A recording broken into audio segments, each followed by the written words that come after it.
Yeah, we are live now.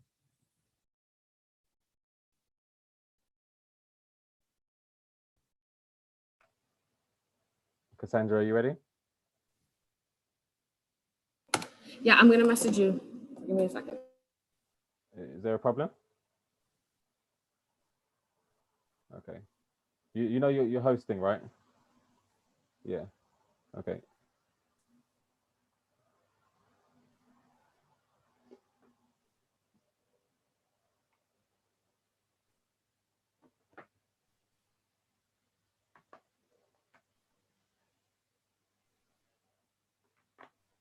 Okay.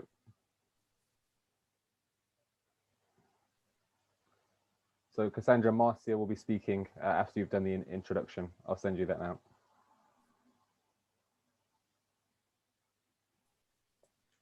So on the third page of the brief I sent you is the order.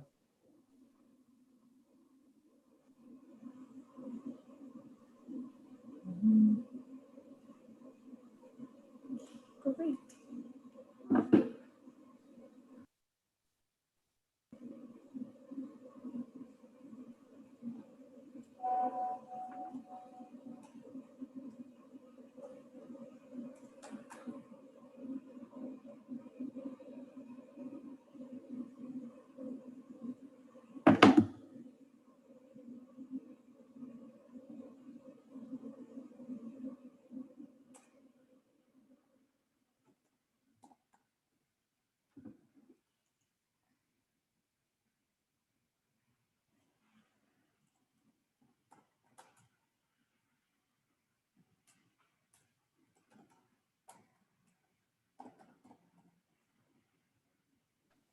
Cassie, are you ready to start?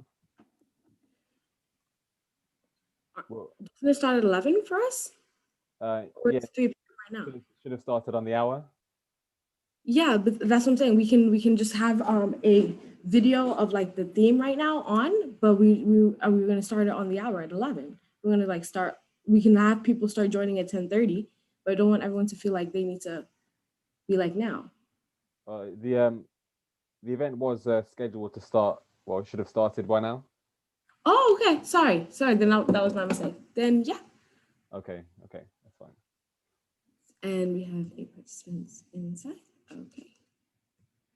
Okay, well, hello everyone. Welcome to our second virtual event for the Association of Former British Colonies. My name is Cassandra Jagroup. I am one of the main contributors to our page, and we are just more than happy to welcome our esteemed and distinguished panel guests. Today we'll be discussing food and the British Empire and the legacy that it has upon our different nations and the countries we represent, as well as how it has affected our cultural perspective, our upbringings, and even our views about food and how we see our culture as a whole. Today, we have various amount of speakers from various parts of the world who have been affected by the British Empire, from the Caribbean to the East in India and Pakistan. And I am more than happy to welcome everyone here today. Thank you all for being with us and taking time out of your days, your busy schedules, to speak to us as well as our esteemed guests. How's everybody feeling right now? Everybody's good. Everybody's happy to be here. That's a wonderful. We're all happy to be here. It's a great feeling. Thank you. Of course. And thank you so much for taking your time Sandra, thanks, James, for inviting us here. Thank you for coming. Good morning or good afternoon. It's morning in the Caribbean. It's afternoon in England, is it? It definitely is. So our first speaker today would be Miss Rita Pemberton.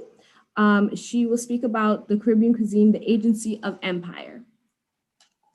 I will be presenting on behalf of Rita and myself. Okay. So I will present the PowerPoint and Dr. Pemberton will take the questions. Yeah? Absolutely. Okay, here we go. All right, this is nicely blocking us, isn't it? Okay, so good morning. Our topic is Caribbean cuisine, agency of empire. Thank you very much for inviting us. I am Marcia Burrows and I am presently in Barbados. My co-host is Dr. Rita Pemberton and she's presently in Trinidad. And here we go. We are a part of a collective called the Kanuku Collective, the Women's Collective. We represent countries from the north of the Caribbean as Jamaica to the south of the Caribbean, Suriname. We are a research collective. I'm remembering the time, so I'm going to move on. What we want to do in our presentation is challenge this construct that Caribbean food has a British pedigree. This has been published, that the foundation of Caribbean food is British. We are challenging this. We're saying that normally ethnoscapes tend to create myths and be built, and identities are built around these myths. And for us in the Caribbean, there's this constant myth of the strength of the British Empire. We want to remind all that there are several populations in the Caribbean. There are the indigenous populations who would have been here before the British came, then the enslaved and free Africans after the coming of the British, the Creoles who are combined, and the indentured Indians or the Indo-Caribbean peoples. We are particularly interested in giving focus to the plantation complex. If you know, for us in the empire, the West Indies became a space for the growth of sugar and the growth of tobacco and the growth of cotton and then the production of rum. We want to feature the enslaved women who were working on the culinary identities of everyone, not only the enslaved in the plantation, but the Europeans who found themselves here, these imperial persons who found themselves here having to live. We know that the British Empire, the British did try to reproduce whatever they grew in Britain and failed miserably because this is a tropical climate. We want to also ensure that you understand that for feeding the enslaved, they really didn't care about the quality of the food. They brought it from North Canada. They brought whatever was dried, whatever was salted. What then results is that European foodways, the practices of multi-course dishes, while African foodways, it's one pot. You do not have a kitchen, you're cooking in the backyard, you're cooking on the ground. And I'm seeing my friends from India and Pakistan nodding. Yes, that becomes us. And we work with pounded food as an African profession where example, you're pounding yam, you're pounding fufu, you're making things, you're putting in coconut. We also want to say, as we challenge this British pedigree, that there's stuff here in this region that empire came and found. There are turtles, there are games, there are various items that become a part of Caribbean cuisine, not necessarily brought in by the British. So we want to remind that in the African population, apparently we in the Caribbean have the highest population for those who are diabetic, because sugar and salt became the basis of Caribbean foods. The enslaved peoples were given sugar as an incentive, given rum as an incentive, given salt meat, you get the point, cheap stuff as an incentive to work or as a privilege, quote unquote. What we realize now, especially as we speak of reparations, there are populations who are heavily diabetic, who are affected by these foods. I also want to remind us that you have a creolization, a blending of cultures that will come, not only of the people's miscegenation, but of their food products. So therefore, the Creoles' food and culinary identifiers evolve as to what food are you known for eating. Your class and your food go together. And as happens with the empire, the closer to the Euro class or the Euro food, that may be perceived as the better class. I want to give focus to the indigenous peoples who were here. And the word cassava is an indigenous word. The construct of barbecue, boucan, is an indigenous practice. And of course, we spoke of this earlier in preparation. The potato comes from our region of the world. Yes, many were sent up to Ireland during the famine. The potato then became known as the Irish potato. I went to school in England. I have eaten fish and chips, but the potato comes from here. The Americans speak of Idaho potatoes as though Idaho has a claim on potato. No, the entire Americas has a claim on potato. Indo-Caribbean foodways, I want you to understand that after emancipation, persons from India were brought in as indentured laborers. So these are not the populations that my colleague would speak of, who perhaps came in especially after World War II. So what we find is that with indentureship, these individuals are confined to their plantations, so they continue their food ways. Eventually, there's a mixture of ways, and we have marvelous foods which do not taste like some of the foods that we see coming out of Britain at the moment that my colleague would speak to. I then want to give focus to the World War II because World War II is an important intervention in the narrative. It's the war. And the Ministry of Food in the UK is very concerned with about feeding its population. That's important. So for I am eating homegrown foods to beat the enemy. The intention is the enemy is beyond Britain. You're feeding the British populations. Not only in Britain, however, the 1942 exercise of Grow More Food was a British exercise, but went throughout the empire into the Caribbean. And take a quick look at these items. These are all things for baking. So really the focus of the British Empire here is the survival of the imperial presence in the British colonies, not even the Euro-Creole presence, those who lived here and descendants. These are persons, the professionals, the governor, his wife, the army, anyone who was here who found themselves wanting food. Because of the war, the food is not easily accessible. So you take the food such as the cassava that we spoke of earlier, which is indigenous, and the sweet potato, which is also indigenous, and you blend the culinary ways to create foods for the imperial presences, the persons who are here from empire. So biscuits are baked and donuts are baked and potatoes are glazed. This is for their populations. Consequently, when we come to this question of legacy of empire, I want us to give focus to what Professor Maureen Warner-Lewis calls the taxonomy of cooking. From the continent of Africa, whether West Africa, East Africa, South Africa, there is this taxonomy of stir and steam that continues today before the British presence and with the British presence. I want us to focus on this. This is the first Caribbean cookbook. It was published in 1968 by Rita Springer. We argue that this cookbook interrupts the narrative of empire. And recent editions show this image. And this is a perfect example of what we speak in. The fish in the dish, it's a fish, it's flying fish, which can be found in Caribbean waters. We know that the indigenous peoples ate flying fish and highly possibly influenced the British when they came to eat the fish. It is a delicate fish. You really have to have the knowledge of how to bone the fish. And therefore that's the passing on of culinary achievements. The indigenous people would have used for their bows and arrows, elements of the fish like the hooks, etc. We know that the onions came from Britain. That is a part of the British culinary heritage. The sauces all over, the sauces from Africa, Caribbean sauces, Indian sauces, and the plating, well, this is, Corningware almost, but we know that the banana leaf was used during enslaved times. The fish would be fried and served on a banana leaf and indeed sometimes sold. We want to end with this quote from George Lamin. His text, Castle of My Skin, has been reproduced in over 30 languages. Here he captures his memory of his mom. He's about to migrate from Barbados to Trinidad, and he will then migrate from Trinidad to Britain, where he spends most of his time and wrote so many books. He's here giving focus to cuckoo. Do you remember what I said about Professor Maureen Warner-Lewis and the taxonomy of cooking? This is the stirring method of cuckoo. You stir and you steam and you stir and you steam and you allow the thing to simmer. And the food is simmering. This is still done today in the 21st century. And I've visited friends in the diaspora in Britain, and this is still done. Consequently, we challenge this belief that Caribbean cuisine has a British pedigree. There are so many ethnic groups here that have contributed to Caribbean cuisine.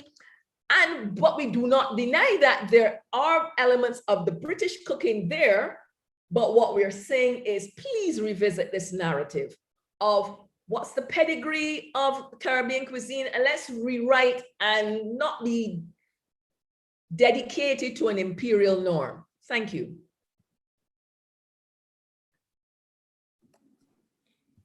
Thank you so much, Ms. Burrows, for that insightful knowledge and presentation that you gave us. Just for our audience's benefit, can you please explain to us the photo that you have in your background? Oh yes, this is Caribbean Masquerade. It's Carnival, which has been, well, COVID, we haven't seen Carnival in 2 years and possibly not until next year. So for Carnival, I think when we think of a Brazilian type carnival, there's lots of glamour and glitz and girls and bodies. And we now know that the surgery is carried out to get those bodies all nice and trim. However, there is an African enslaved practice, that an old masquerade that happens in Africa and happens in the Caribbean, called Juve. So the morning of mass, of old mass, is Juve. To celebrate and party and dance, you wear old clothes, you create characters. This image comes from Trinidad and Tobago for Juve. This gentleman, I do believe, if you can look closely, I think he dug those carrots out of his ground, because we can see bits and pieces of soil. He then strung the carrots together to make a necklace. He said, I am rich. I have many carrots, K-A-R-A-T-S. And so it's a Juve masquerade. It is a typical traditional masquerade image, and ironically, very suited to this discussion of culinary legacy in the Caribbean and around the world. Thank you.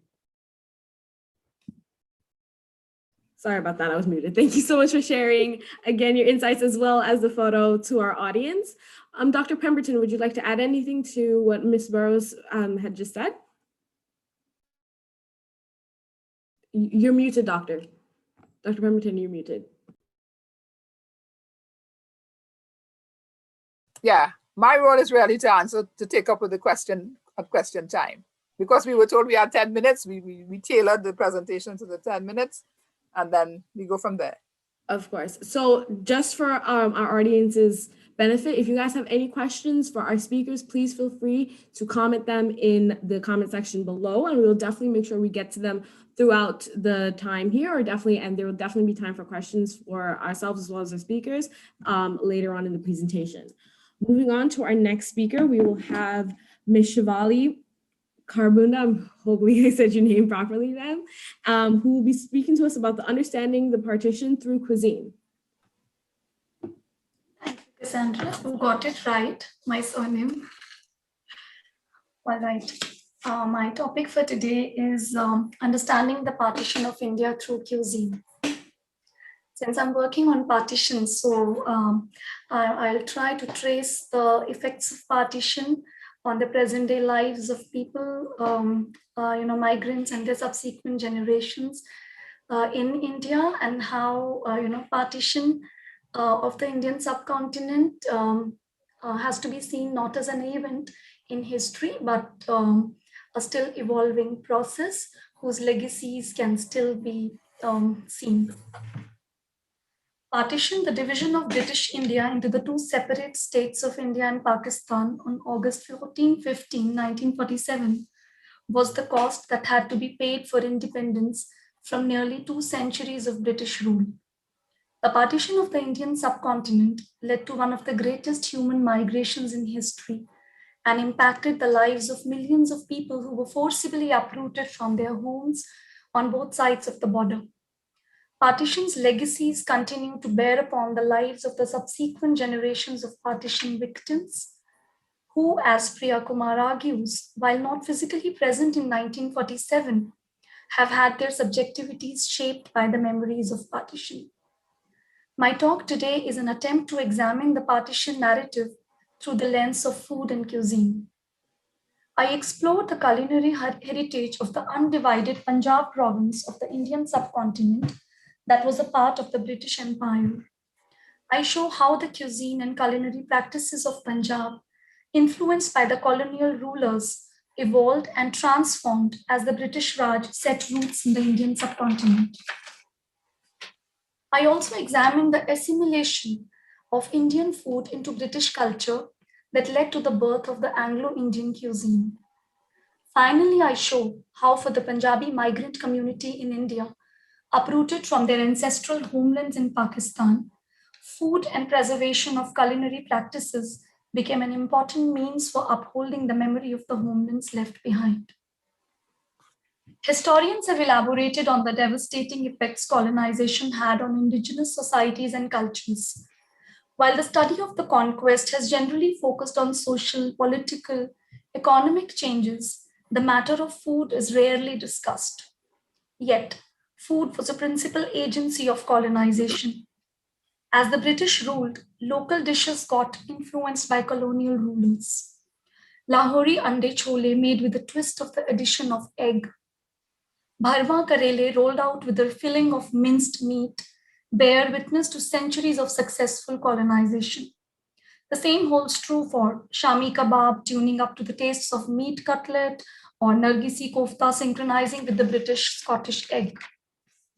The anglicization of curries and the transformation of chutney is especially notable in its use of vinegar and the focus on tart fruits like green apples and berries.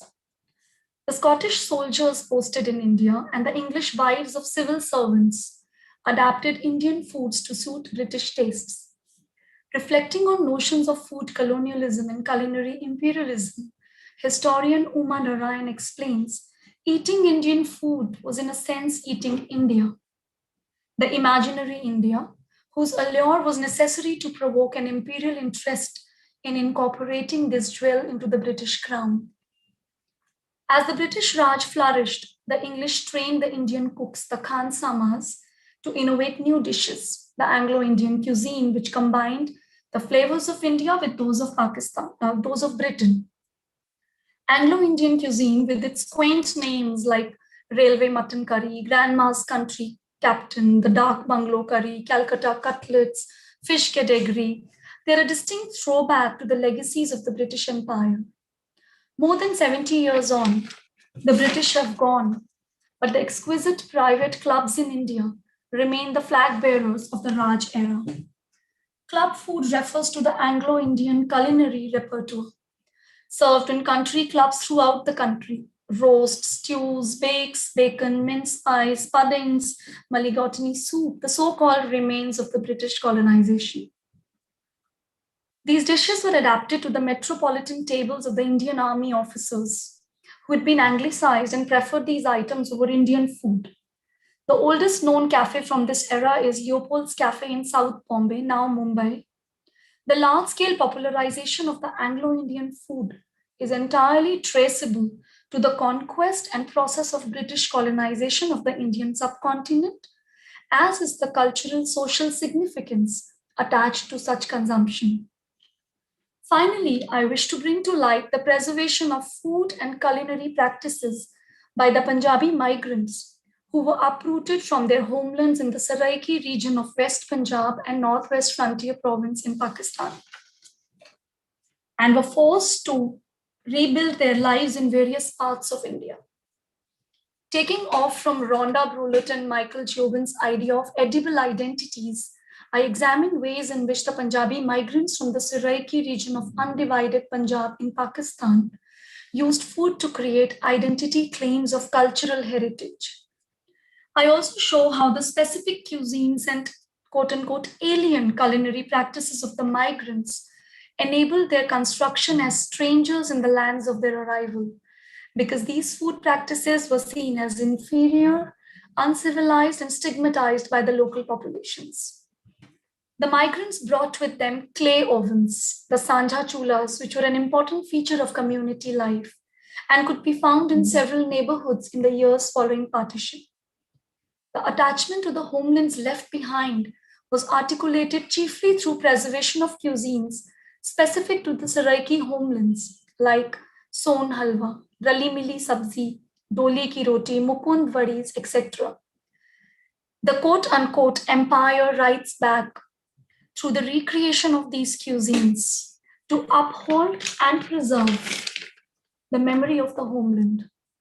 In Delhi, one can find small eateries in Rajendra Nagar, Moti Nagar, and Multani Dhanda area in Paharganj, serving mot chawal, soya chap, til shakri, mot kachori, delicacies that Multan in Pakistan boasts of. Delhi's alien food was a daily reminder of the migrants' ruthlessness. As they yearned for what their palates were accustomed to, many small-time eateries turned into successful food enterprises set up by the migrants in India. The historic capital city is a witness to many such establishments. The Embassy Hotel in Connaught Place, Pindi at Pandara Road, Kakeda Hotel, Moti Mahal, to name a few. Attempts at recreation are being made by second and third generation migrants who inherited the trauma of partition through what Marion Hirsch terms, quote unquote, post memory. The famous home chef Sherry Malhotra treats audience at her pop-ups to food and tales from undivided Punjab that dates back to the kitchens of Maharaja Ranjit Singh. Food inspired by the streets of Lahore, Karachi, and Peshawar in Pakistan. The sisters Ridhu and Vanshika Bhatia, whose family had migrated from the Bannu district in Pakistan to India, are trying to revive the Bannuwal cuisine at the Leh Meridian in Gurgaon. The British had built a walled city in Bannu, and the limited availability of ingredients within the walled city, along with the aridity of the region, impacted the Bannuwal cuisine. For the sisters, the preparation and consumption of cuisines like chole burkewale or man, which is an evening snack, or pickles and preserves, help identify and anchor them in places they had to adopt as their new homes. As the Saraiki migrants from West Punjab and Northwest Frontier Province tried to recreate their ethnic identities in India, by the reenactment of cultural and culinary practices, they had to bear the blame of overshadowing the culture of Delhi, resulting in a loss of its exclusive culture. They were accused of replacing the royal Mughlai food of Delhi with bold and punchy tandoori traditions. Faced with hostility, they were constructed as strangers, non-natives, non-autochthonous, because they did not belong originally from the very beginning. As scholars like Priya Kumar, Rita Kothari, Nandita Bhavnani have argued, the relinquishment of the pre-partition selves and the relinquishment of the pre-partition linguistic, culinary, and more fluid practices became the condition for their gradual acceptance by local populations. The migrants had to make conscious attempts to adapt to local manners and customs and actively downplay elements of their own identity. Accused of contaminating the high culture of Delhi, the migrants had to, as Anjali Roy notes, wipe off all signifiers, visible signifiers of their ethnicity. This strategy of assimilation came at a cost to the community, which has only now begun to be addressed by partition scholars. This is very relevant for understanding the ways in which the 1947 partition of India, a consequence of the British colonization, continues to haunt and shadow the lives of partition's subsequent generations. Partition, therefore, has to be understood as not an event in the history of India, but as a still evolving process whose long-term ramifications and ongoing legacies continue to unfold. Thank you. Thank you so much, Ms. Karbanda, for that wonderful summarization of the effects that partition had on the cuisine and the culture between India and Pakistan. I think for us as viewers, a lot of the time we think of the partition as a physical action, something that causes war and tension between the two now nuclear powers, but we never think about the cultural effects that it has had on the people as well, and even the shaping of those two nations post-partition. So we thank you very much for your contribution and your time on this panel. Next, Thanks. our speaker, thank you so much. Next, our speaker would be the founder of the Association of Former British Colonies, James Boston. Thank you, Kessie, and thank you to those of you who have spoken already and those of you who will be speaking. I just wanted to take a few moments to sort of fill people in about the Association of Former British Colonies, why we started it, and our missions of what we hope to achieve. And I have to take your mind back to the 16-year-old James that sat on his bed and cried when watching Roots for the first time. Up until that point, I was very much unaware of my history. It's not something that we're taught in schools in the UK. It's only something that's recently being brought in. And it was a big shock to me.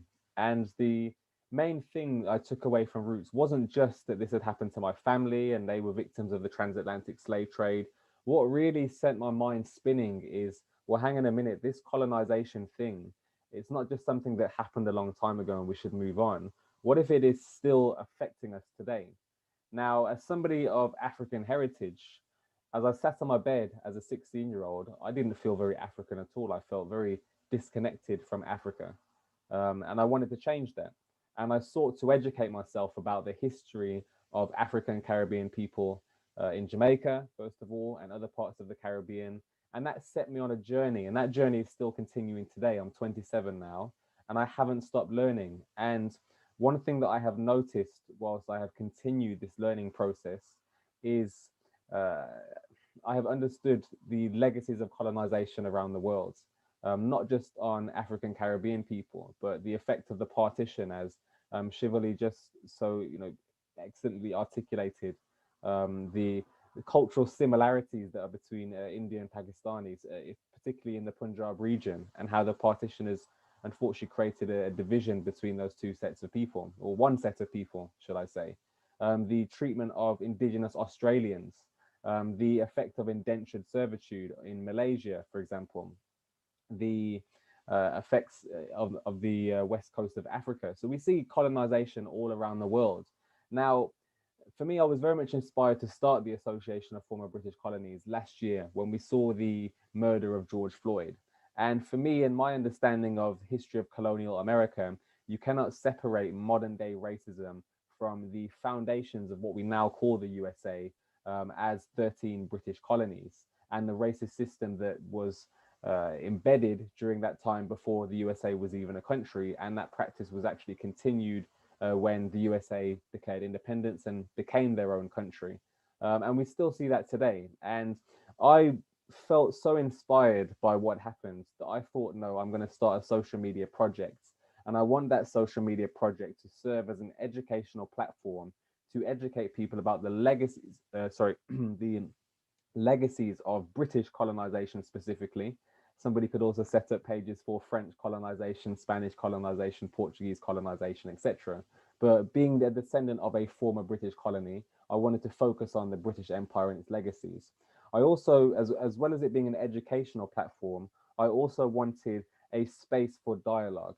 And with this being the second live virtual event, I'm hoping in a post-COVID world we can have events in person and get people to meet, from all across the diaspora.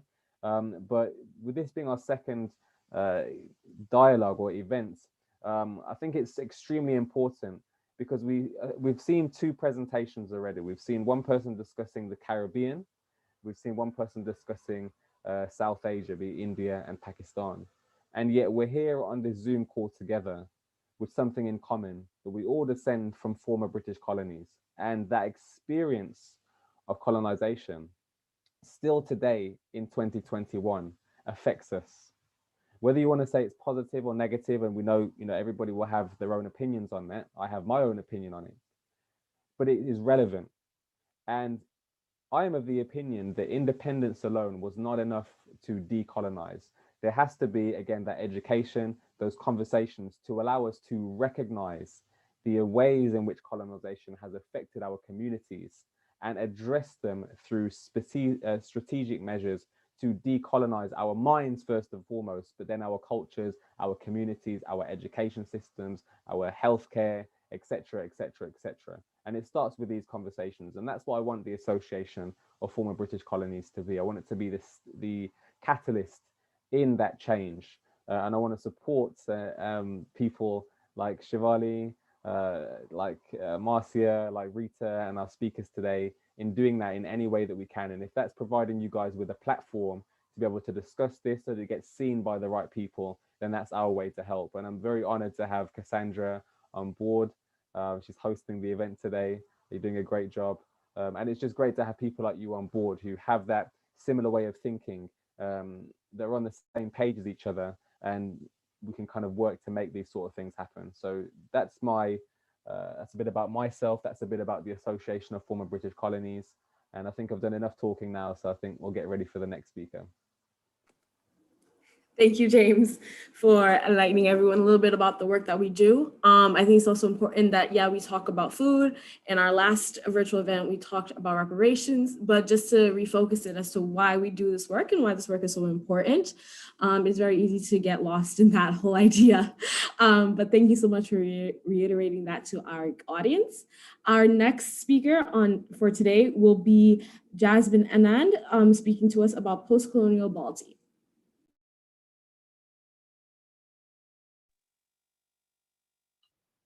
Hello, everyone. I am Dr. Jasmine Anand, Assistant Professor of English from Meherchand Mahajan Devi College for Women, Chandigarh, India.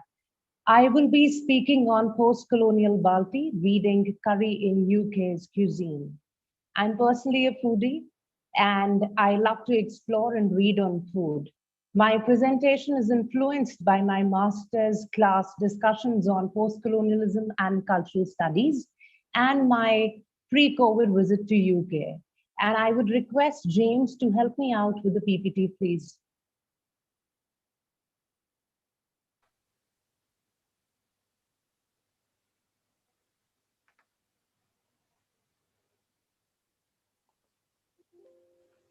Are you able to see my screen? We can see the screen. We need the first slide, please. Okay. Yeah. Should be Thank there you now? very much. Yeah, it's there. Brilliant. So we can move on to the second slide now. So meeting people in alleys and lanes of UK, all I could hear was India, curry. So Britishers are fond of curry. Any dish with gravy or semi-dry preparation prepared with Indian spices and style is close to their heart. This is the signature dish of British colonial cuisine. Interestingly, it is their national dish too, as they call it. The British adopted curry from the earliest days of colonial rule, and it became popular in the days of East India Company from 17th to mid-19th century. Curry's legitimacy is contested, but my focus will be on Anglo-Indian curry only. To the English, Indian food was unhygienic and unpalatable because of high content of spices and herbs and oils. Curry as a part of Anglo-Indian food was both the effort of the colonizer and the colonized. It can be read as a fabrication of colony to domesticate the colonial environment, or an appropriation to be adaptable, and also as a form of post-colonial resistance by the colonized later on. May I have the next slide, please? Let's hear about hotness of the curry through a poem, The Police Wala's Little Dinner. First, we had Malik Diwani soup, which made us all perspire. For the cook that obstinate nincompoop had flavored it hot as fire. Next, a tremendous fragmentary dish of salmon was carried in. The taste was rather of oil than fish, with a palpable touch of tin. Then, when the salmon was swept away, we'd a ducky stew with peas. And the principal feature of that entree was its circumambient grease. Then came the pride of my small farmyard, a magnificent Michelamas goose. Heavens, his breast was a trifle hard, as for his leg the deuce. Last we the curry of ancient fowl, in terror a portion I took, hot, I could hardly suppress a howl, curse that fiend of a cook. There is a curry mile, next slide. There is a curry mile in Manchester and Balti Triangle in Birmingham, next. That is famous for curries, Lahori chargas, naans, tandoori preparations, and baltis.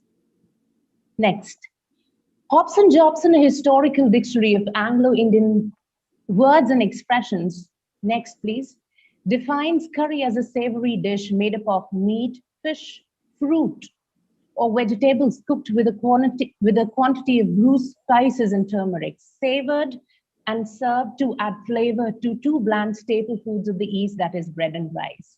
It states that the curry was a corruption of Tamil word curry, meaning sauce. It also mentions that the Portuguese colonizers adopted Canary's form, carol, that is still used in, or curry, that is still used in Goa. It was basically a pale imitation of spicier korma and salan that was served with pilau. The dictionary states that the curry is not totally of Indian origin, but could have evolved from medieval Europe and Western Asia. Curry is prepared differently in different parts of India with varying degrees of hotness, either as a stew or a semi-dry dish. Collingham opines that the British lumped all the varied dishes like Rogan Josh, do pyaza, fish, korma, dal, etc. together under the heading of curry. Strangely, curry, a meal that was savored by lowest hierarchy in India, and according to an article Feeding the Imperial Appetite, the army officers and their wives of the British Army regiment that were temporarily posted in India refused to eat curry and rice served at the dinners hosted by the families of the Indian Army regiment, who were also British, as curry was a dish that servants in India eat. In a very interesting reading by Susan Zlontik, one finds how this curry, once appropriated from India by the British, was now marketed in India as a commodity to validate their domesticity, neutralize the threat of the other, and the notion of eating India itself. From the brand The Empress to the Sharwoods, next please, the international market is flooded with curry paste and powders made in UK. And I not only tasted, but tried cooking with the same instant paste at UK. Next, history says that Emperor Jahangir gave permission to Thomas Roe in 1605 to set up a company in India to export curries and spices. The Anglo-Indian cuisine, like the Maltwani soup, curry captain chicken, railway mutton curry, dak bungalow chicken, fugat, vegetable jalfrezi, all is gravy, stew, or curry based. The indenture laborers and the immigrants to UK led to the evolution of Balti curry, Indian restaurants in 1950s. Next, I already mentioned that initially there was a resistance of the British towards the curry as it was cheap and the food of the lower classes. The consumption of leftovers was a taboo among the majority of Hindus in India. They're the rising middle class in British homes started using curry as an excellent way of using up cold meat during the Victorian times. It was an economical way of stretching family meals in Britain during those times. Servants were responsible for cooking in colonial household, and curry was one such dish that needed no supervision from the main side. An anecdote goes, once a British customer dismissed chicken tikka as too dry, and to adhere to British appetite, it was mixed with Campbell's condensed tomato soup, and thus chicken tikka masala as a curry cuisine was born. Further, curry was also seen as having health benefits because of its spices. It was remarked that the East Indians lived so long because so many of them were curry eaters. The hotness and pungency of curries aided perspiration that not only cooled the body, but released the toxins at the same time. Next, please. We can also see how curry has gained favor by entering into the English idioms. Next. Balti or Balti curry basically meant high flame cooking in a wok, karai, or Balti. And we see its origins from Baltistan, Kashmir, Portuguese, or even the Balti used in Sikh langar or Kar Seva. Next. The post-colonial resistance can be studied through the same cuisine as the Indian restaurants in UK exploited the ignorance of their white patrons, as they served the same curry with different labels. They added Balti to curry not only because it was easy for the Britishers to speak Balti than Karai, but resisting the colonial rule of the Britishers by serving them in the thrifty Balti, as Ziauddin Sardar mentions that Balti was used in the Indian subcontinent for washing, bathing, and even going to the lavatory. Serving traditional authentic Indian food with the name of Balti curry also broke the lower working class cheap meal image of the cuisine and gave it a more fashionable label. Next, Ziauddin Sardar mentions the changing power relationship between Indian restaurant and British society by looking at the names of the restaurants in 1960s, rekindling the fond memories of the empire, finally in 1970s and 80s, to re-invoking images of rich history and tradition of India that was once its rich colony. The name shed its colonial connection where the restaurant don't attract the Britishers, but the Indian diaspora to relish their native meal. The contemporary names indicate authenticity of expression and the confidence of the Indians having arrived and settled in UK for good. Next, please. I would end my presentation with the thought that Curry Balti has cosmopolitanized and humanized the parochially sanitized British people, with all its transformations and sharing the tandoori naan by all the diners on one table while having a bite with their curry baltis. This is all the more endorsed as many Balti restaurants have BYOB's concept, bring your own booze concept. And many local tours in the name of Balti and curry are organized in UK. Next. The ubiquitousness of Balti can further be seen in KFC bucket of fried chicken and bucket biryani. Next, please. Sorry, it's not. Yeah. It's not going to the next slide. Sorry, one moment. All right, so yeah, so this is how, we find how curry is assimilated to the very taste of Indians as well as Britishers, and the Balti and curry becomes familiar to all of us. Thank you very much.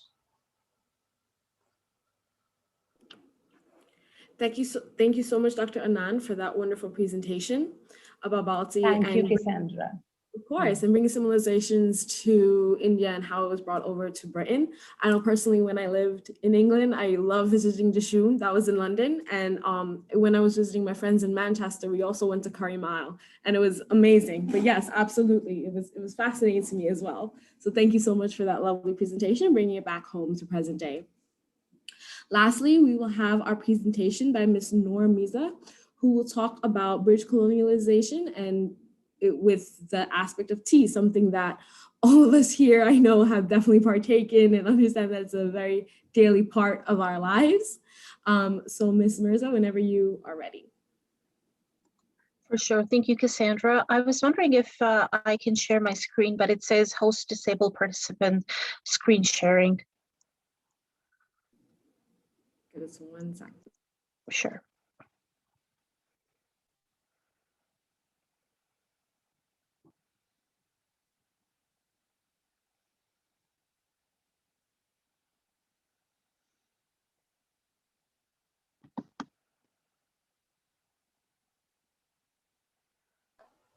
Is that working now? No, still the same message. Host disabled participant screen sharing. Okay, 2 seconds.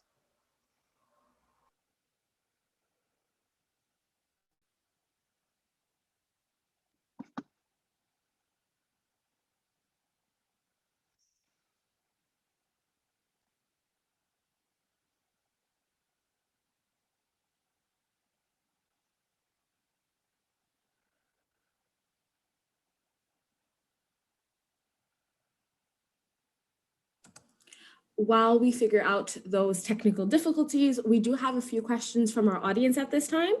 One of them we will direct to Dr. Pemberton. You spoke about how, well, in the presentation that was given, we talked about how in the Caribbean, there's a high case of diabetes due to sugar and salt in the food. And one of our audience members asked, how can we change the culinary culture in the Caribbean to be more healthy? Well, that's the million-dollar question that all the medical people are asking at the present time. There are several initiatives directed to doing just that, at least. Not the least of it is to make people aware that the reason why so many people have to lose parts of their limbs, if not all, has to do with lifestyle. And so there is a move to encourage people, an ongoing, to encourage people to reduce their salt intake and their sugar intake and measure, go and have your diabetes status regularly checked. And if you are diagnosed, that you comply with the diet that is prescribed for you. Perfect, thank you. And Dr. Kambarda, we got a question on how can food be used to create peace between India and Pakistan? With the Olympics coming up, we were also talking about how sports can bring people together. And food is such a common factor in any part of the world. So how do you think that can bring about peace between those two nations? Cassandra, can you just repeat it in one line? I missed it. How can food be used as? You create peace between India and Pakistan. You're muted, I think. But I still got it. How can food be used to create peace between the two nations, if I'm not wrong? Of course. Okay, I think, yeah. Like I talked about in my talk, that the two nations have a shared common history and a syncretic composite past. So in that case, varied spatial practices, cultural practices, the language, the dialects, there's so much common to all of us. And as I listed, the foods that we eat, specifically, foods from the undivided Punjab, they're the same, the grains, the vegetables, the culinary spices, everything is the same. So how could it create peace is that, we could probably organize one of those food festivals where food between the two nations could be kind of put on a platter and kind of shared. Also, the recreation of our identities through food, it also becomes very relevant here because, as I said, the Seraiki migrants from various parts in Northwest Frontier Province had to leave their culinary traditions, and they had to assimilate into the local populations. So if they were to go back to their roots and try to bring about that exchange, that could probably give one of those peace messages. Thank you. Thank you so much. And we have definitely figured out our technical difficulties. So now Ms. Noor can definitely give her presentation on tea and the British colonies.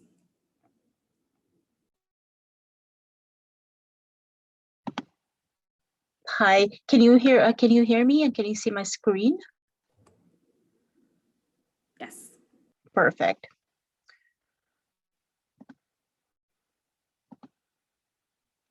Okay. Hi, my name is Noor and I will be presenting on tea and colonialism. I just wanted to quickly thank all the participants, including Cassandra and James, for inviting me to speak today. And I have learned a great deal about food and colonialism from all our esteemed panelists. So I will start by talking about tea in the sense of like it's the second most popular drink in the world. And chances are you probably had it this morning. I know I did. This is my cup and I'm still having tea. It's very, very pervasive. The culture is pervasive. And when I was asked to give this talk, doing a little bit of research really made me understand how, where the roots of tea are and how we've kind of taken for granted where it's come from and how we consume it. So I will just start by talking a little bit about the agenda of my talk. So I'll talk about the Chinese origins of tea because not many people know that tea originated from China. Then I'll talk a little bit about the colonizers and how they came to China and how tea was basically taken from there.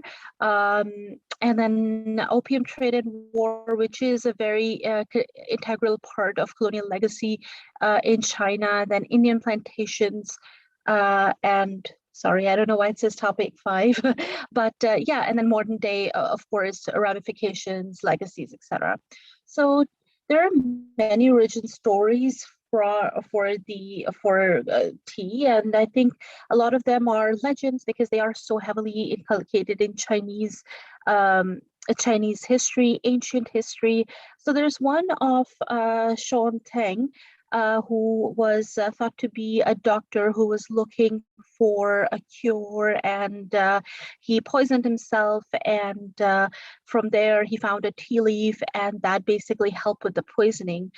There's the other of a Chinese emperor who was boiling water under a tea tree, and then the tea leaf fell in the boiling pot of water, and the rest is history. So there's a lot of those legends, and they form a part of the Chinese thought and legacy of ancient China. Tea was originally eaten. The leaves were ground up and eaten with vegetables. Until then, they discovered how to discovered with like boiling water, infusing, and etc. So it was originally eaten, and I thought that was a very interesting aspect. Not many people would be aware of that. I wasn't. So in the 9th century, Japanese traders, merchants, and monks, they were definitely doing trade with China. They were constantly going back and forth. And in the 9th century, they took tea back to Japan. So that's when the tea culture and the tea ritual started in Japan. The Chinese ones are almost 6,000 years old. So this is a very, very old concept. It's a very old product that we're talking about. It has a rich, vast, rich history. One of the misconceptions that people have is that tea is Indian or Sri Lankan, which is not the case. I mean, there are studies that show that the tea was grown, or there were some native Aboriginal forms of what tea is now, but the modern day tea that we consume did not come from Sri Lanka or India. It came from China, and I will show later in this presentation how that how India and the Indian subcontinent became a part of that. So in early 1600s, as we are aware of the first wave of global colonization, expansion, imperialism, the Dutch traders were actually the first who took tea from China to Europe. And it was the Dutch East India Company that was the first one to do that. So the Dutch took it back to Queen Catherine of Braganza. And when she married King Charles II, that's when the tea drinking amongst British aristocracy, that's when it became a trend. They found that drinking tea had a lot of health benefits, and it made them, it definitely ameliorated some of the health conditions, because at this time, the Great Britain, Europe was a very sick place. There were a lot of illnesses. There were a lot of issues, especially because opium was also coming into these countries and communities, and they found that tea would energize them, revitalize them, etc. So from there, the British East India Company followed suit, and the competition grew. Of course, I mean, as history shows, the British East India Company was much more resource rich, and they were much more competitive. And so when the Dutch were going to the Chinese, the British East India Company wanted a piece of the pie as well. And so they started training in as well. So the first thing that they did was, of course, like traded in legally, of course. But however, after a while, when the European tea culture emerged, when people were drinking tea left, right, and center, they realized that this is really expensive for us to continue using legal terms. And so it kind of like progressed to a little bit of a shady system. So what happened was tea then became to be treated with opium, which they were procuring from India and modern day Afghanistan, etc. So that's when they were kind of like going into the Indian subcontinent as well. And instead of using like doing a money trade or buying tea, they started doing a barter. Tea was China's top export, including silk and porcelain. And colonizers wanted to reduce costs. And by colonizers, I mean basically the British at this point, because they had really come through in terms of competition. So how did they reduce cost? Great Britain was increasing its imperial power in the world, and tea was astronomically popular, as I mentioned earlier. So they wanted to grow tea themselves. They wanted to have a better share of the market, so they don't have to buy it from the Chinese. As I mentioned earlier, tea started being traded for opium in India, and when opium was first introduced to the Chinese market, it also, because it is very addictive, because you can get addicted to it really fast, very much similar to heroin today. It became very popular. Every back alley had an opium den. All that stuff was happening. So that's when the Chinese emperor in 1939 told everyone that this is enough. The effects on our citizens are absolutely horrible. So what we're going to do is we're going to destroy the British shipment. So the picture that you see is the British opium shipment being destroyed, set to fire, thrown off the ships, etc. This is what instigated the first Opium War in 1839, because the British were furious because this was a huge market share. However, still at this point, tea was still only grown in China yet. So as the British established the Raj, after they had officially taken over the government, tea plantations were brought from China to be planted in India, more specifically Darjeeling and Assam province. These had really good fertile conditions for growing tea. And because these were colonies, the European market share, the British market share expanded, because this was their land now, and they were just planting tea from China, and they were selling it back to Europe, even selling it back to China, selling it everywhere around the world. So the pictures that you see here, this is the first known picture of a tea plantation on my left, using slavery, indentured servitude, labor, etc. There's also a gender aspect here, because there were mainly women who were working on these plantations, women and children who were working on these plantations. So there's definitely a gender aspect to this colonization. Owing to the Indian tea plantation, Great Britain was able to achieve a European monopoly over tea. So tea is the second most popular drink in the world, with water at first place. I mean, we know we need water to survive. And tea is very much the second. Every culture, every geographic place has its own traditions of brewing tea, drinking tea. There's tea cultures. I also want to talk a little bit about the tea as a social drink. It is a culture. There's rituals. It is also a tool for diplomacy today. So a lot of diplomatic decisions, a lot of diplomatic actions take place over a cup of tea. It is every aspect of culture, every aspect of society, starting from classes to communities. Tea is very popular, but it is really important to note the history of tea's global popularity is modern colonial history.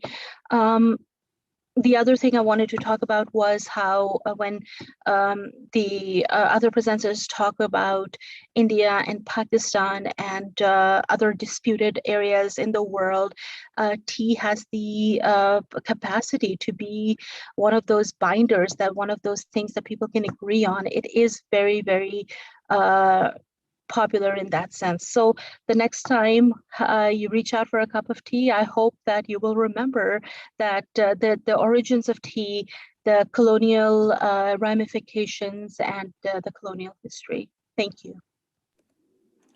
Thank you so much, Ms. Mercer, for that lovely tea presentation. I know personally, I have family. I personally don't drink tea all that much. I'm more of a water drinker. But my father, for instance, people would come over to the house and they would think like, oh, it's like a beer stein. No, he uses a German beer stein for his tea. Like, it's the funniest thing. And he drinks that, he would drink that that amount of tea, like at least minimum 3 times a day, and he's happy. Like my mom, she'll need her coffee in the morning, but he needs his tea. He's very traditional Indo-Caribbean that way. But I think there's just speaking as an Indo-Caribbean woman and in America, I think there's just a few parallels I could just mention for our audience, and then we'll just go into questions.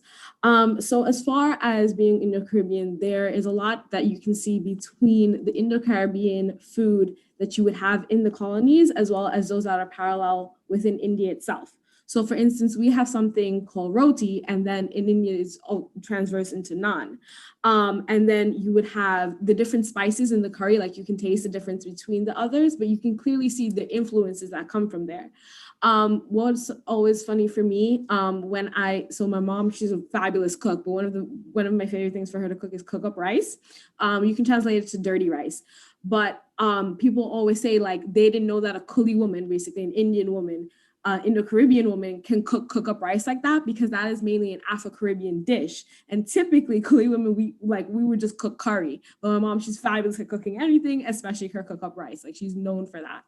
And I think one of the most important things too is talking about sweets. A lot of the time most of the presentations talked about very heavy, very main dishes, but simple things like we have mithai, we call it fudge and things like that. They're used in not only religious practices, but also for celebrations.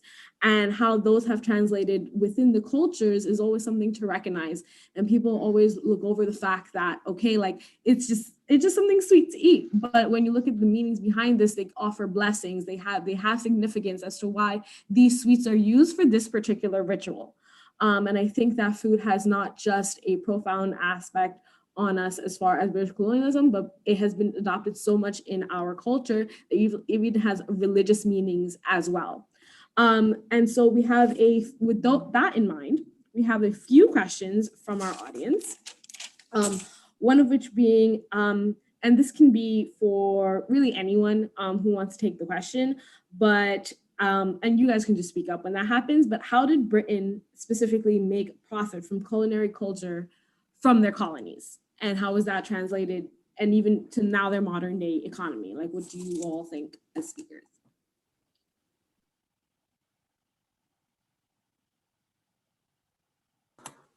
Okay, could I start? Okay. Yeah, absolutely. Yeah. Rita, Okay, please carry on. so where the Caribbean is concerned, because the history of plantation operations in the Caribbean began with the notion that you grow the export crop and you import food. So from the start of the colonial period, we were importers of food. And therefore, the suppliers in Britain, whichever part of Britain, benefited from the trade. So at emancipation, there we were importing flour, we were importing rice, we were importing butter, we were importing salted fish and salted meat, which were considered staples. I mean, anything you cooked, you put salted meat or salted fish in it, right? So those businesses certainly benefited from that trade. That is, the entire Caribbean had developed a food orientation towards importation of some of the basic essential ingredients. So that's from the Caribbean side. Wonderful. And Dr. Karbanda, I know that you wanted to jump in on that question as well. Yeah, Cassandra. I wanted to say that, when we talk about profit, it's not always in monetary terms. The other profits are equally important. So, when the British introduced their culinary culture in their colonies, they were simultaneously, downplaying the culinary practices of the, of the empire or of the colony. So, there was a process of de-ethnicization that the indigenous, populations were going through, because they were constructed as, as I said earlier, strangers or foreigners in their own lands. So that profit, I guess amounts to, the cultural loss and, the way they were forced to assimilate that amounts to a bigger loss and a much bigger profit for the British Raj than any monetary, loss could. Thank you. Thank you so much. And our next question will go to. Sorry, can I just quickly answer a little bit of that? Yeah, absolutely. For sure. So there's in terms of colonialism, it's very important to understand that there were two types of colonialism. One was settler colonialism, as Shivali mentioned, in terms of erasing native identities, and there was also exploitative colonialism. So I feel like in terms of the Indian subcontinent and even some parts of Africa, the colonialism was exploitative, in which they were not looking to settle, unlike Canada, Australia, etc. But they were looking to exploit these colonies for money.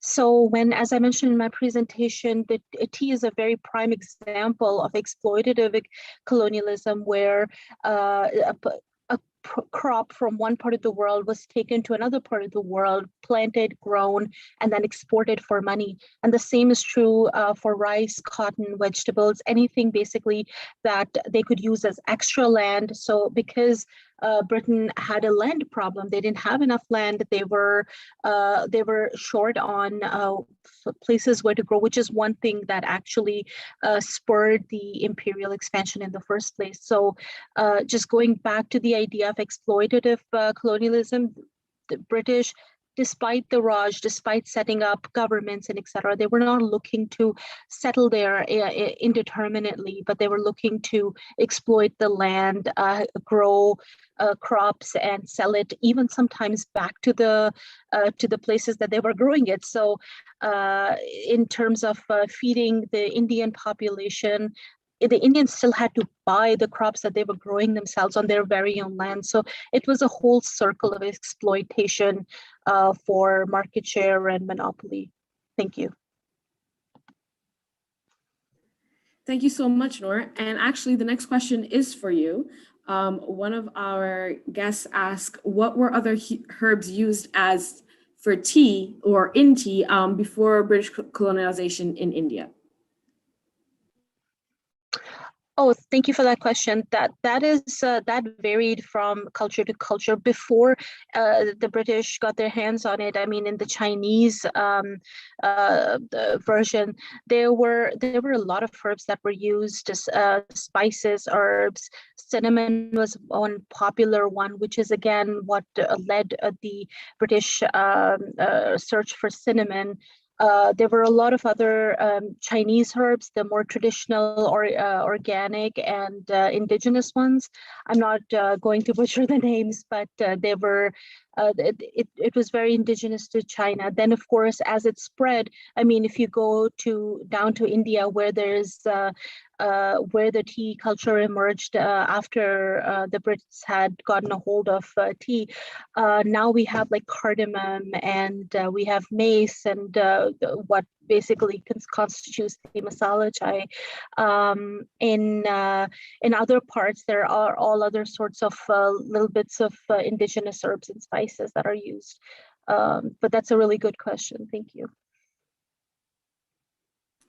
Sorry, thank you so much. Ms. Burrows, I know that you wanted to weigh in on one of the previous questions. Yes, the origin of slavery. Honey. The British Europe used honey to sweeten the tea that, as you so well put, discovered and incorporated into the empire. Honey became expensive.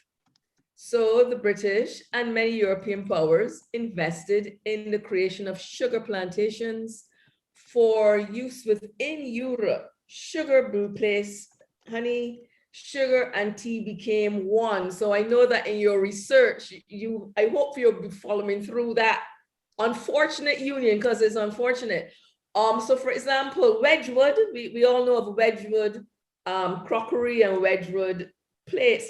But during the abolition of slavery, the campaign for the abolition of slavery, the abolitionists came up with a slogan: every cup of sugar is a every teaspoon of sugar is a teaspoon of blood. They appeal to the tea drinking communities within Britain and within Europe to assist them in campaigning for the abolition of slavery in the plantation colonies. I'm sure Dr. Pemberton would have something to add to that, but that's the history of why there's sugar. And that's the history of why the West Indies was created. It was tea and sugar. Yes, Rita? You're on mute. What I was about to say is that the sugar business generated huge profits, and as well as the rum produced in the Caribbean, the byproduct of the sugar, right? So that was a huge business in itself. But when the talk about the tea started, I thought, all right, there is a strong connection with the Caribbean here. One, as Marcia talked, it was about the sugar. But alongside with the tea habit in the UK came the biscuits. Tea went with biscuits, and the biscuits benefited from chocolate. So it generated another industry, the whole cocoa industry, which for the British Empire started in Trinidad. And then, like in India, you transfer, when you're making so much money, you transfer the cultivation. So Trinidad was making money from cocoa, and the cocoa industry was going so well because of the high quality of cocoa produced in Trinidad. It was a flavor. And then they took the cocoa plants to West Africa, to Ghana. Now, you cannot compare Ghana to Trinidad in terms of size. So Ghana now starts producing, well, I mean, like 10 times the amount of cocoa that Trinidad could possibly produce. And then, so it was ordinary cocoa produced by Ghana. So Trinidad lost the market. All they got was 1 or 2 bins of flavoring cocoa. So you grow the cocoa in Ghana, you flavor it with Trinidad cocoa, and the Trinidad cocoa planters are in trouble. And who benefits? The imperial power. Right. But I also had a comment to make about the tea. Because the tea is introduced in the colonies, excuse me, and it becomes very interesting. We call everything tea. We drink tea. We have bush tea. We have chocolate tea. And all of that is considered tea. So it is not Darjeeling tea. It is tea, whether we use the imported item or the herbs growing in our yards, or we use cocoa. And so you will come here and you will get 2 contradictions. One, we make and bake, which we eat, and we make and bake and we have in tea. And when you think it is going to be the tea you think it is not. I just wanted to make that point. Yes. Do we have any other questions? Yes, we actually do have a few. So another one of our guests had asked, where does your interest in this subject come from? And that was directed to you, Dr. Pemberton.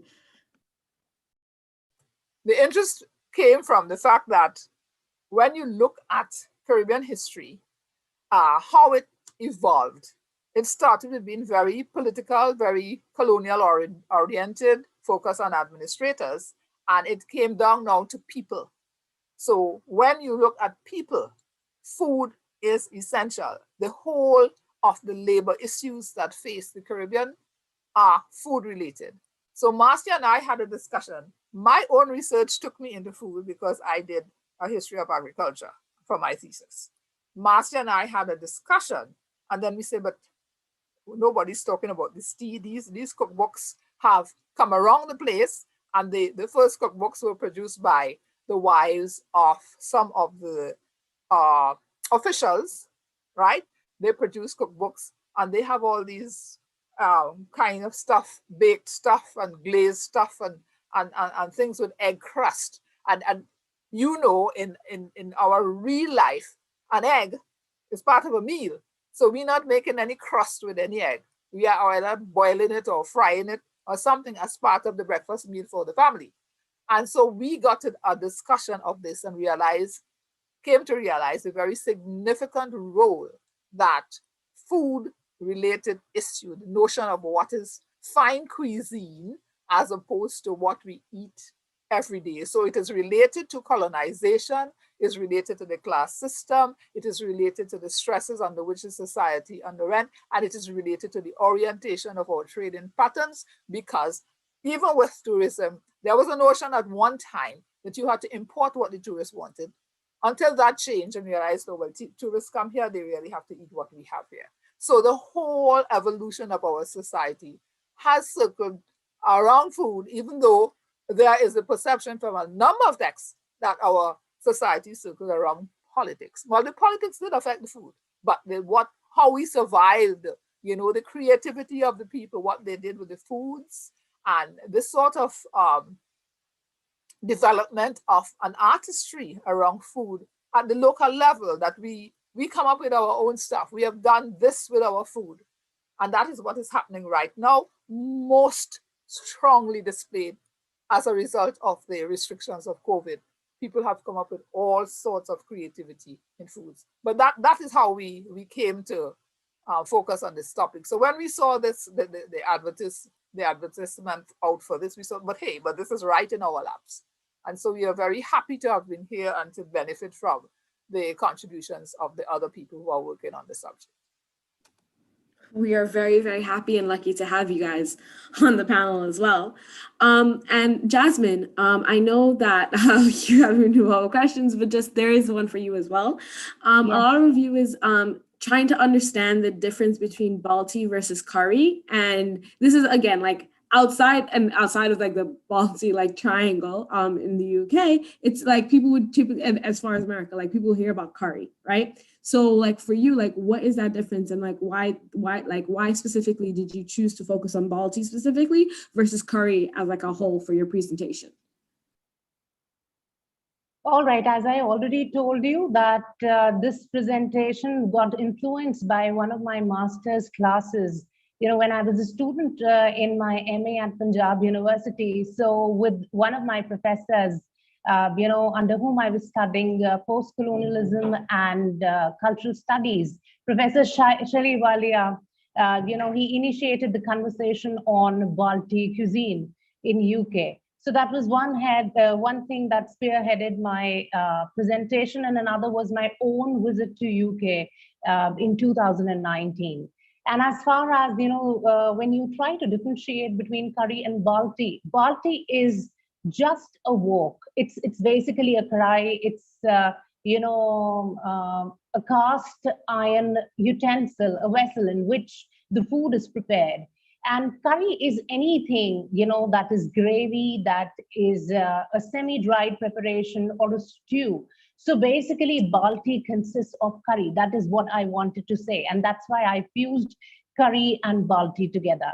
And yes, there are many variations of Balti as well as curry. And, you know, it's very difficult to think of which is the authentic, you know, Balti or curry in UK. And as I already told you, for Britishers, you know, curry was a monolith. Rather, you know, when in India, if I have to prepare curry, if I have to, you know, prepare not basically curry, but any dish that has curry in it. So the amount of spices, the amount of vegetables, especially the mixture of or the mash of onions, ginger, garlic, and tomato, the variation and the way it is sorted, the way it's tossed, the way, you know, as I would call in Punjabi, you know, rada or bhuna, as you call it. So, you know, all the spices and all the variations in the vegetable, it actually creates variations of curry that can be used for differently for butter chicken, differently for a dal fry, differently for mutton rogan josh, and differently for vegetable jalfrezi. Yeah. Well, thank you so much. I hope I answered you. Yeah. Absolutely. Absolutely. Thank you so much for your answer. And Cassandra, you know, we were talking about tea. So I just wanted to, you know, put one, I wanted to add on to a point. As there was a presentation by Noor, so she said, yes, tea came from China. She's very much right. So from China, when it landed to India, you know, through the East India Company, it was on the behest of, on the behest of, you can say, making the workers happy in India during the First World War. So there was a tea cess committee, and Brook Bond and Lipton were the two private, tea plantations that were spearheaded by the East India Company, and there were a lot of tea demonstrations and free, distributions that had taken up just to keep people happy and just to provide them the necessary tea break so that they could work more for the company. And that is how, they landed up marketing tea into India. And that's how, today tea is very much essential to India, India's drinks. So our morning starts with tea, and even, our evenings end with tea. And whenever we get tired, we have tea. And chai pani is an important concept in India. And when you have to provide chai pani, you have to be hospitable to anybody, whoever visits you. So you do provide tea along with other beverages. Yes. Thank you so much for that lovely answer, and to elaborate some more on tea specifically. But I feel I would just once again want to thank all our panel speakers for taking the time out. But I think this has been even more rewarding, not just for us as panel speakers, but for our audience as well. It's really interesting to take such vibrant dishes and drinks like tea and curries, and really understand just how much it has laced and changed throughout the colonies. And granted, like we've pointed out to different spices and the way it's changed, but also as far as the Americas, I think it's really important to just mention, you had the Boston Tea Party, and yes, there was a whole taxation without representation, but it was such a major, we don't care anymore about the king, because it was specifically tea. And then even in modern day, when you have the World Cup, one of the American US soccer players, she just did a sign of sipping the tea, Alex Morgan, when she defeated Britain in the World Cup, because it is so ingrained in British culture that people just identify with Britain. And it's kind of understood that, okay, they got it from the colonies, right? But it's still such a major representation of Britain, versus when people would think about India or they think about the colonies. For us, the Caribbean, I'm sorry, when they think about the Caribbean, Dr. Pemberton and Ms. Burroughs mentioned, is very much oh, you have rum and you have the sugar plantation. In India, yes, they know they have tea, but you have curry, you have naans and things like that. But it's not as major as it is in Britain. And it's amazing how these things are. And even you have chicken tikka, and they're okay, no, that's a British national dish, and it's well, where did they get that inspiration from? And it's amazing to see just how much it has translated, and how so much of our culture, not only our culture, but the British culture itself, has been ingrained and has been affected by us as much as we've been affected by them. Both, and again, we can go on the spectrum, both negatively and positively, but you can see how that overlapping of culture has happened and the effects that it has had. So once again, thank you all for your time and your contribution to our panel. One question before we finish. Oh, yes, James, sorry. So as we wrap up, I just had a few questions for myself. So Rita, one of my favorite foods to eat is, mangoes, jackfruits, breadfruits. I have some downstairs in my fruit bowl, but none of these are native to the Caribbean. Now, my question on that is, we understand that sugar and coffee plantations existed in the Caribbean as a way to make profit for Britain in this case. But my question is, why was jackfruit and breadfruit and these other foods that were brought from other parts of the world, why were they brought to the Caribbean? Okay, well, two reasons. One, they were looking for a very cheap way of feeding the enslaved population, right? So when Captain Bligh did his thing and they identified that this breadfruit is year-round bearing and it produces volumes, it was identified as one of the best ways to feed the population without huge cost to the planters. So its cultivation was encouraged. It was, the Society of Arts gave awards to planters who would introduce the plant, And I would say at first there was some hesitation with respect to the enslaved population. They didn't like the breadfruit at all. But over time, I don't think they had too much of a choice, right? So it became ingrained, and there at least there's one planter in Tobago who received 2 awards, a silver medal at one point and a gold at another, because he introduced 15,000 plants. And in this process, the Royal Botanic Gardens at Kew was central.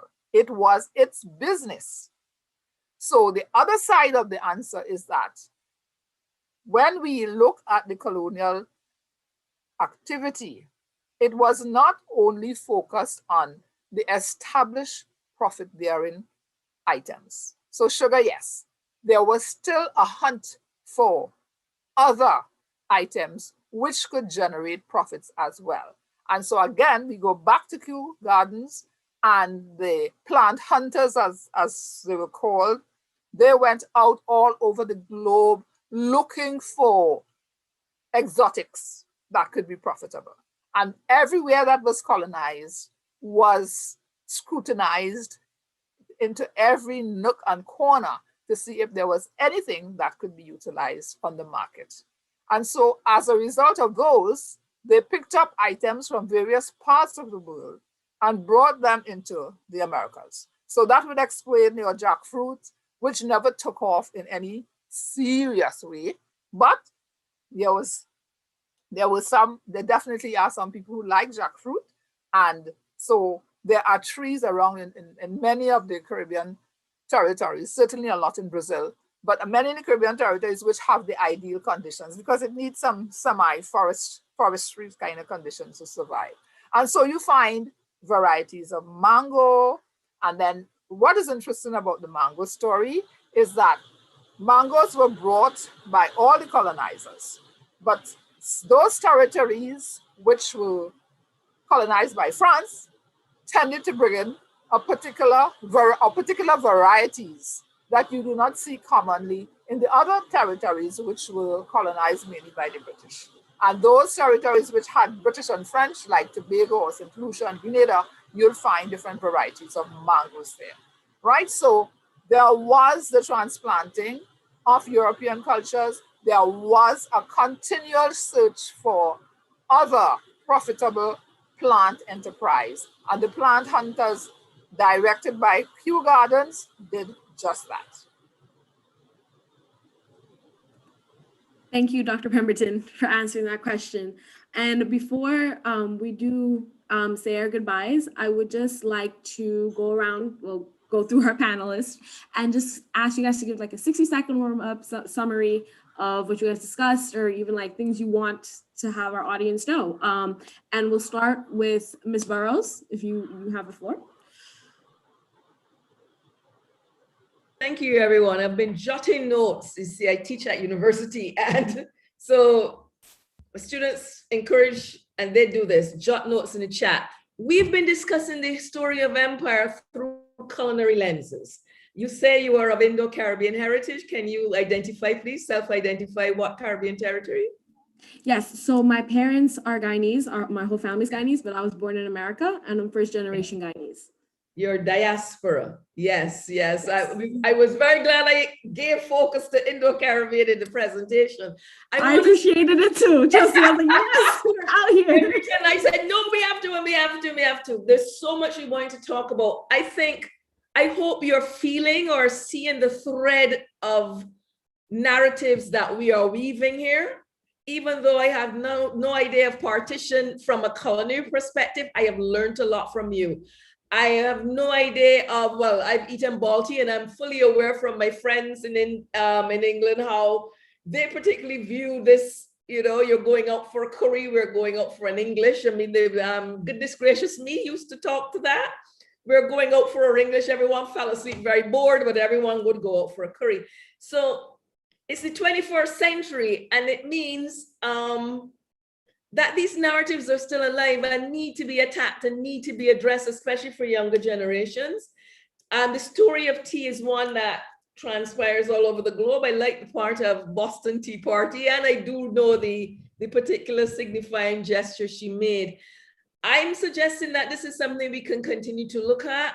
Congratulations to all of you who wrote out. I am writing out now. We paid attention to putting it on script.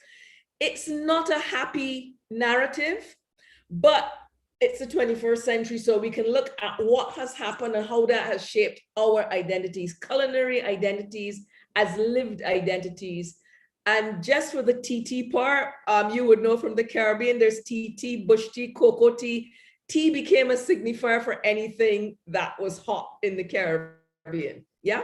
And we still use it, so it's a signifier more so than, you know, even coffee tea. Thank you, lovely to meet all of you. I thoroughly enjoyed the presentations. I have some ideas, but I want to speak with James about them. Thanks a lot. Thank you so much, Ms. Burrows, and it was a pleasure having you on our panel today. Next, we'll have Jasmine do her wrap up for 60 seconds. Thank you everyone for listening to me. So my presentation was on post-colonial Balti, reading the curry cuisine in the UK's.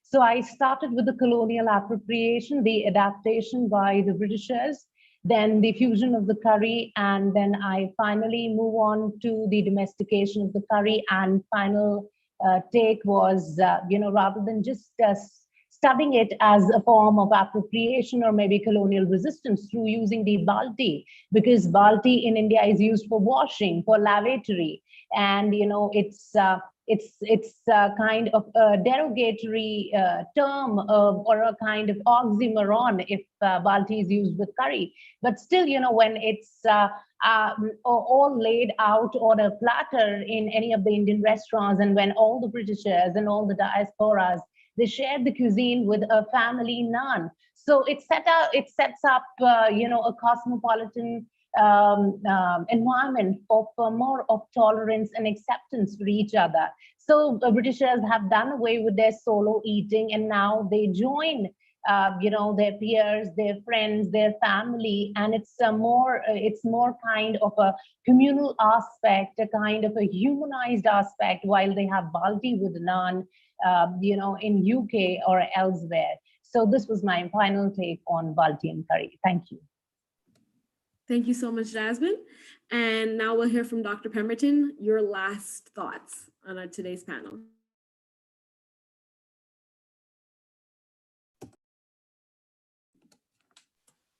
I found the panel to be very important. I learned a lot. Now, I used to teach imperialism, so I am quite familiar with the partition of India and that stuff, but I had never perceived of it through the lens of the culinary issue. And so that was very, very, very important. And I think that certainly for the Caribbean historiography, that is an area that needs certainly much, much deeper examination. It's barely present. It's present where you have strikes and protests and so on. But I think for the evolution of Caribbean culture, we need to interrogate the food issues more. So I am very happy to have had the privilege to be here and to be part of a process which I hope would be ongoing. It has been a very valuable, for us, a morning experience. And I would like to thank everyone for their contributions as speakers and for those who organized this meeting. Thank you. It's definitely a pleasure for us, as well as to hear you speak. And lastly, we'll have Dr. Karbanda, your last thoughts as well. Everyone was loving your presentation and never thought of partition through the culinary lens. So please give your final thoughts. Thanks, Cassandra, and thanks, Dr. Rita, for that very warm response to my presentation. I would just like to conclude for today's talk that it has been a very interesting event so far, and I'm extremely honored to be here, and I've gained a lot from Marcia's and Dr. Rita's presentations, as well as from Jasmine's. Our issues are the same, and I would just conclude on this positive thought that there are so many ways in which we, as the marginalized, are trying to interrogate accepted versions of history, and trying to offer a little alternate, versions that kind of disrupt these master narratives. Regarding the partition of India, one final thought that I would want to give is that, when we talk about the people who migrated from Punjab to India, they were all seen as a single monolith of migrants from Punjab. Whereas this was not the case, as my Pakistani friends would know. We had come from places like, Multan or Sargodha or Jhang or Bahawalpur, parts that are now a part of the Saraiki region in Khyber Pakhtunkhwa region in West Punjab. So in India, there's a very strong need to get back to our roots and try to de-link our identity from the larger Punjabi identity that we are considered a part of. And in order to do that, we need to practice and reenact cultural, culinary, linguistic practices that have formed a part of our very rich shared cultural past. Thank you. And I want to thank Cassandra for being a very lovely host today. And thanks, James, for inviting me here. And thanks to all the panelists. Thank you so much. Thank you guys once again. And lastly, we'll hear from the founder of the Association of Former British Colonies, Mr. James Boston. Thank you. Can I just say it makes me so proud to be able to put together an event like this with Cassandra and with our team, and just to have these honest and open conversations, which are so important for understanding history, but also understanding the present day. For someone who is very health conscious, I have really been analyzing Caribbean foods to essentially see what I'm putting in my body and what effect that's having in me. There's a statistic that I came across from Professor Hilary Beckles, I think he's either the former chair or the current chair of the University of West Indies.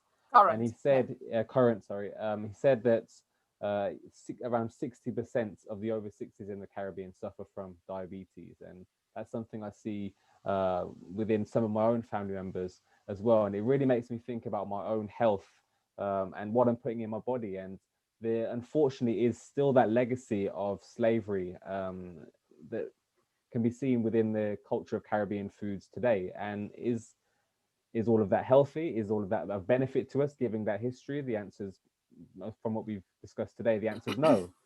So it makes me, it forces me to reconsider how I can still enjoy my Caribbean cuisine, my Caribbean culture in a culinary sense, but also being healthy and being mindful of the unfortunate realities of where that food came from. It's really thought-provoking for me. But just to wrap up, if our audience have any questions for any of our speakers today, unfortunately Noor had to leave slightly early, but if there are any questions for her, then please send us a message on social media and we can perhaps do a part 2 of this in the future and explore different topics with our speakers. But I'd like to thank you all for tuning in. And again, thank you to all of our speakers. I can't tell you how much I appreciate your presence on this event today. So thank you, and hopefully we can do this in person at some point in the future. Okay. Thank you. Okay. I'm sorry, did someone want to say something? Yeah, no. Okay. And with that, I just wanted to say thank you